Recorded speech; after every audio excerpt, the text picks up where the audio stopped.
Hi, and welcome to this new episode in which we're diving deep into the world of singing and being pregnant. Now, if you're not pregnant, this is still a great episode to listen to because you have hormones, whether you're a man or a woman. So let's dive into it.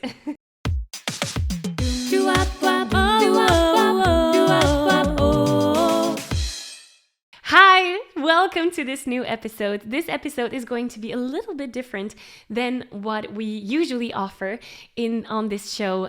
But this is something that came up as a topic within our Singing Insiders community.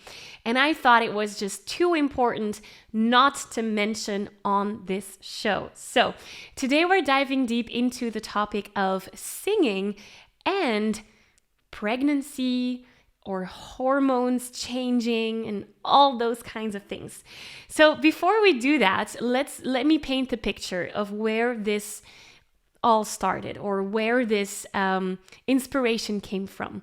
So in the Singing Insiders, which is our membership for singers wanting to develop themselves as a singer, you can find the link in the description below, by the way, we have monthly master classes.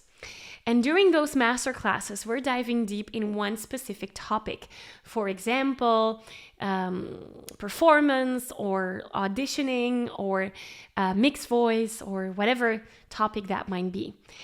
And for this particular one, someone private messaged me on Zoom, right? Zoom chat. And she said, well, it has nothing to do with the masterclass that you're hosting right now. But could you speak to how it is for you to sing during your pregnancy? And I thought that was such an interesting question. First of all, it was interesting that this person sent that to me privately, thinking, oh, this is something that we cannot talk about openly. So I do want to break the taboo if there are any taboos around this topic. This is something that needs to be discussed. How hormones have influence on your singing. And if you're a man, you have hormones too. So this can influence you too. Now, little disclaimer, I'm not a doctor. So I can only speak from my own experience. I'm now in my 3rd trimester of pregnancy. Maybe by the time this episode goes out, maybe the baby will actually be born. I don't know when the schedule is, but right now, at this time of recording, I still have a baby in my belly and I'm in my 3rd trimester. So I can only speak from what I've experienced so far. And my experience might be very different from yours. And this pregnancy might be very different than the next pregnancy. So take this as guidelines or like an inspirational topic. And I would encourage you to keep this conversation going and share your experience as well. You can share them down below in the comments, or you can email me, reach out to me on Instagram. I'd love to keep this conversation going as well. So here's what I noticed, how pregnancy has influenced singing, my singing voice, but also how hormones influence my singing voice.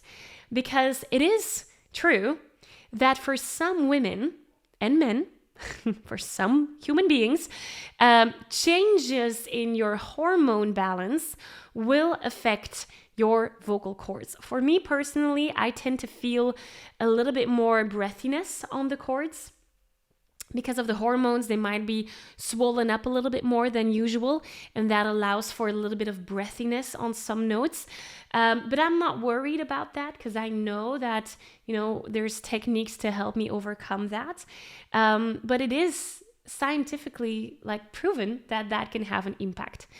One of the things that influenced my singing the most has definitely been the belly becoming bigger and bigger and bigger.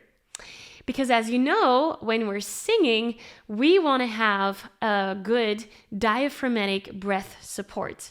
That's one of the foundational elements that you need as a singer: breath support and diaphragmatic breathing. Now, because this belly is growing, my diaphragm actually gets pushed up. And that makes it harder for me to breathe when I'm singing. So a solution there, and this is particularly for pregnant people. I'm assuming that guys will not have any trouble with that. But what you can do, if you do find yourself in that place of, I cannot catch my breath when I'm singing, what you can do is utilize breath bites. And if you're Singing Insider member, you know exactly what I'm talking about. It's all laid out for you in module 2, the lesson around breath bites. If you're not a Singing Insider, that's totally fine. Basically, breath bites is this idea that you're taking more, you're breathing more than what you would normally do. So if I sing a sentence like, I'm of the deep end, watch as I dive in, I'll never meet the ground. Now I sang it in one take. If I would add a breath bite, it might sound like this. I'm of the deep end, watch as I dive in, I'll never meet the ground. So I took a breath between the in and the I'll never meet. And it's really subtle. Now, important with the breath bites is that it keeps coming from your diaphragm and that we're not getting into that upper breathing, because upper breathing will cause us, if we're doing that a lot, it's either stressful breathing, we could get into hyperventilation. And we don't want to have that. So with those breath bites, it's really important that you keep on activating your diaphragmatic breath. So that's one thing that I noticed influenced my singing. Another thing, and this is for people that are pregnant, men, women, but also for people that might have physical limitations. With that, I mean, maybe you have a back that hurts. Maybe you cannot stand up. Maybe you're in a wheelchair. This is for you too, because I noticed being pregnant that standing up for a long period of time was a challenge. It was a challenge because my hips are very tight and my lower back, especially now that I'm in my 3rd trimester, my lower back really hurts because my belly is like 2 kilos almost. So it pulls me forward. There's an extra weight in the front of my body, and that gives my lower back a harder time to support all of that. So one of the things that I came up with, being limited by that idea of I have to stand up when singing, and that's something that many singers think, by the way, that you absolutely have to stand up when you're singing. That's not necessarily true. You, of course, it is easier when you're standing up, but you could take those same principle and apply them when sitting down. And if you notice, for every episode that I'm doing for this, I'm always sitting down. So when I'm coaching as well, I'm always sitting down at my piano. So you can have the same ease when you're standing up as when you're sitting down. How do you do that? Well, you have your sitting bones, right? So when you're sitting, you can feel your sitting bones. And the idea is that you're not all the way forward on your sitting bones. You're not all the way back on your sitting bones, but you're right in the middle, finding that balance. And imagine that those sitting bones are your legs. That's your core support. And from there, you can have the same alignment in your posture as when standing up. And this is something, if you're a Singing Insider member, this is something we dive deeper into module 2. So definitely check that out. But this is the broad summary of it. You're standing up, you have a certain posture that you can take to make singing easier. When you're sitting down, you can do that as well. So that was a second thing that I noticed throughout the pregnancy, and something that you can definitely take with you as well if you have some physical limitations. Another thing that I noticed, and this is definitely for pregnant women, is the power of being able to create this relationship with your baby with the power of your voice. this is beautiful. This has been an amazing realization for me. Because when I start to sing, it's a she, I can say that now. She starts to kick. And I sometimes imagine maybe she's kicking because she wants me to shut up, or maybe she's dancing. I don't know. But I find it interesting that she reacts to my sound. And this is something that I'm curious to keep on developing also when she will be born. Like, what will happen if I sing to her? Because these are sounds that she's heard before, so it's something familiar, and that might give her comfort. And so even if you're not pregnant, if you're a parent, this is something that you can explore and play with as well. How can you foster that connection with your kids, even if they're outside of your body already, through singing?